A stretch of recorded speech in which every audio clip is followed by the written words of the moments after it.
Assalamualaikum warahmatullahi wabarakatuh. Semoga Anda semua sehat dan bahagia dimanapun berada. Selamat datang kembali di channel kita, tempat kita membahas berbagai topik kesehatan dan gaya hidup, khususnya untuk para lansia dan keluarga tercinta. Hari ini, kita akan membahas terung, sayuran ungu yang sering jadi favorit di meja makan keluarga Indonesia. Terung bukan hanya lezat, tapi juga mudah ditemukan dan bisa diolah menjadi berbagai hidangan. Namun, di balik kelezatannya muncul pertanyaan penting, terutama bagi para lansia. Apakah terung benar-benar aman untuk dikonsumsi di usia senja? Banyak orang tua yang ragu, bahkan ada yang menghindarinya sama sekali. Tubuh lansia memang mengalami banyak perubahan seiring bertambahnya usia. Fungsi organ menurun, sistem pencernaan menjadi lebih sensitif, dan daya tahan tubuh pun tidak sekuat dulu. Hal-hal kecil yang dulu tidak masalah, kini bisa berdampak besar. Terung, seperti tomat dan kentang, termasuk dalam keluarga nightshade. Sayuran ini mengandung senyawa alami seperti solanin yang, pada sebagian orang, bisa memicu peradangan, nyeri sendi, atau masalah pencernaan, terutama pada lansia yang lebih rentan. Jadi, jangan anggap semua sayuran pasti aman untuk semua orang, apalagi bagi mereka yang sudah lanjut usia. Setiap tubuh punya reaksi berbeda, dan penting untuk mengenali tanda-tanda yang muncul setelah mengonsumsi makanan tertentu. Terung itu seperti teman baik yang kadang usil. Kalau tahu cara menghadapinya, aman. Tapi kalau tidak, bisa bikin repot. Ada yang merasa baik-baik saja setelah makan terung, tapi ada juga yang langsung merasa tidak nyaman. Hari ini, kita akan membedah bersama kandungan terung yang perlu diwaspadai, seperti solanin dan oksalat, yang bisa berdampak pada kesehatan sendi dan pencernaan lansia. Cara mengolahnya agar aman, misalnya dengan merebus atau memanggang untuk mengurangi kadar senyawa yang berpotensi berbahaya. Dan kapan sebaiknya dihindari, terutama jika ada riwayat alergi, gangguan ginjal, atau masalah sendi yang sering kambuh. Tujuan kita bukan menakut-nakuti, tapi memberi pemahaman agar kita bisa membuat keputusan bijak untuk orang tua kita. Dengan pengetahuan yang tepat, kita bisa tetap menikmati makanan lezat tanpa mengorbankan kesehatan. Kita akan lihat data medis modern dan kearifan pengobatan tradisional Tiongkok, agar kita mendapat gambaran lengkap dari dua sudut pandang yang berbeda. Siapkan catatan Anda, karena informasi ini sangat berguna untuk menjaga kesehatan keluarga, terutama bagi yang merawat orang tua di rumah. Mari kita mulai investigasi dunia terung. Siapa tahu, setelah menonton video ini, Anda bisa lebih bijak memilih makanan untuk diri sendiri dan keluarga tercinta. Mari kita berkenalan dengan solanin, sebuah senyawa alami yang sering kali tersembunyi di balik kelezatan terung. Solanin adalah racun alami yang diproduksi oleh tanaman dari keluarga nightshade, termasuk terung, kentang, dan tomat. Senyawa ini sebenarnya berfungsi sebagai mekanisme pertahanan tanaman dari serangga dan hama. Namun bagi manusia, solanin bisa menimbulkan efek samping jika dikonsumsi dalam jumlah berlebihan. Racun alami ini memang terdapat dalam jumlah kecil pada terung yang biasa kita konsumsi sehari-hari. Namun, penting untuk diketahui bahwa kadar solanin bisa meningkat pada terung yang masih muda, berwarna hijau, atau bagian yang dekat dengan batang. Dalam dosis kecil, solanin biasanya tidak menimbulkan masalah bagi kebanyakan orang.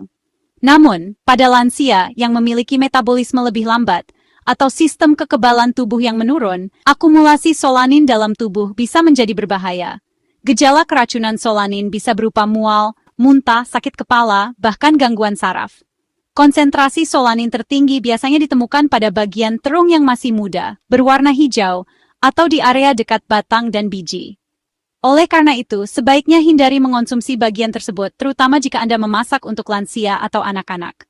Solanin dapat mengganggu sistem saraf dan pencernaan, menyebabkan gejala seperti sakit perut, diare, pusing, dan dalam kasus yang parah, bisa memicu gangguan neurologis. Lansia sangat rentan terhadap efek ini, karena kemampuan tubuh mereka untuk memproses racun sudah menurun. Kabar baiknya, solanin adalah senyawa yang larut dalam air dan mudah rusak oleh panas. Dengan memasak terung hingga benar-benar matang, membuang bagian dekat batang, dan memilih terung yang sudah tua dan matang, Anda bisa mengurangi risiko paparan solanin secara signifikan. Hindari mengonsumsi terung mentah atau setengah matang, terutama bagi lansia dan anak-anak. Memasak terung dengan benar adalah langkah penting untuk menjaga kesehatan keluarga Anda. Setelah ini, kita akan membahas senyawa lain yang juga perlu diwaspadai dalam sayuran sehari-hari. Tetap bersama kami untuk informasi penting berikutnya. Sekarang, kita bahas oksalat, senyawa yang bisa membentuk kristal kalsium oksalat dalam tubuh. Pada lansia, terutama yang punya masalah ginjal atau riwayat batu ginjal, oksalat bisa memperparah kondisi. Kristal ini juga bisa memperburuk nyeri sendi, seperti pada penderita gout. Cara mengurangi oksalat, rebus terung dan buang air rebusannya. Ini bisa menurunkan kadar oksalat hingga 87%. Untuk lansia dengan masalah ginjal atau sendi, pilih metode memasak berkuah, bukan digoreng. Perhatian kecil ini bisa berdampak besar pada kualitas hidup mereka. Setelah ini kita bahas tentang histamin dalam terung. Tetap di sini. Terung juga mengandung histamin, atau bisa memicu pelepasan histamin dalam tubuh. Pada lansia, produksi enzim DAO yang mengurai histamin bisa menurun, menyebabkan intoleransi histamin. Gejalanya mirip alergi gatal, ruam, sakit kepala, hidung tersumbat, atau masalah pencernaan. Jika gejala ini sering muncul setelah makan terung, waspadai intoleransi histamin. Cara terbaik, kurangi asupan makanan pemicu. Paparan histamin berlebih bisa memicu peradangan kronis. Jika muncul gejala, perhatikan polanya dan konsultasikan ke dokter. Selanjutnya kita lihat terung dari sudut pandang pengobatan tradisional Tiongkok. Jangan lewatkan. Dalam TCM, terung dianggap bersifat sangat dingin. Sifat dingin ini bisa memperlemah pencernaan, terutama pada lansia yang cenderung kekurangan energi panas. Terlalu banyak terung bisa menyebabkan kembung, diare, atau rasa lemas. Tabib Tiongkok menyarankan menyeimbangkan terung dengan bahan hangat seperti jahe, bawang putih, atau cabai. Jadi resep terung balado dengan rempah hangat adalah contoh kearifan lokal yang sejalan dengan TCM. Hindari menyajikan terung polos untuk lansia. Selanjutnya, kita rangkum aturan praktis konsumsi terung. Sekarang, mari kita rangkum panduan praktis konsumsi terung khusus untuk lansia, agar Anda dan keluarga bisa lebih bijak dalam memilih makanan sehari-hari. Memahami apa yang wajib, boleh, dan dilarang sangat penting untuk menjaga kesehatan di usia lanjut. Dengan mengikuti panduan ini, Anda dapat menikmati manfaat terung tanpa khawatir akan risiko kesehatan yang mungkin muncul. Wajib, pilihlah terung yang benar-benar matang, segar, dan memiliki kulit yang mulus tanpa bercak. Pastikan juga untuk memasaknya hingga benar-benar empuk agar mudah dicerna oleh tubuh lansia. Memilih bahan yang berkualitas adalah langkah awal yang sangat penting untuk memastikan nutrisi tetap terjaga dan aman dikonsumsi. Cara memasak juga sangat berpengaruh.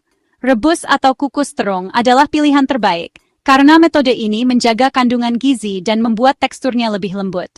Setelah matang, sebaiknya kupas kulitnya agar lebih mudah dicerna dan mengurangi risiko iritasi pada pencernaan lansia. Boleh. Terung boleh dikonsumsi dalam porsi kecil dan tidak terlalu sering. Sebaiknya kombinasikan dengan rempah hangat seperti jahe atau kunyit untuk membantu pencernaan dan menambah cita rasa. Variasikan menu agar lansia tidak bosan, namun tetap perhatikan jumlah dan frekuensinya. Dilarang. Bagi lansia yang memiliki alergi terhadap nightshade, riwayat batu ginjal, atau sedang mengalami radang sendi akut, sebaiknya hindari terung sama sekali. Konsultasikan dengan dokter sebelum mencoba makanan baru, terutama jika ada kondisi kesehatan khusus yang perlu diperhatikan. Jangan pernah menyajikan terung dalam keadaan mentah atau dalam jumlah besar. Terung mentah sulit dicerna dan bisa menyebabkan gangguan pencernaan, apalagi jika dikonsumsi berlebihan. Ingat, segala yang berlebihan tidak baik, termasuk dalam hal konsumsi sayuran. Selalu ukur porsi dengan cermat dan jangan tergoda untuk menambah porsi hanya karena rasanya enak. Terapkan aturan ini setiap kali Anda menyiapkan makanan untuk lansia di rumah.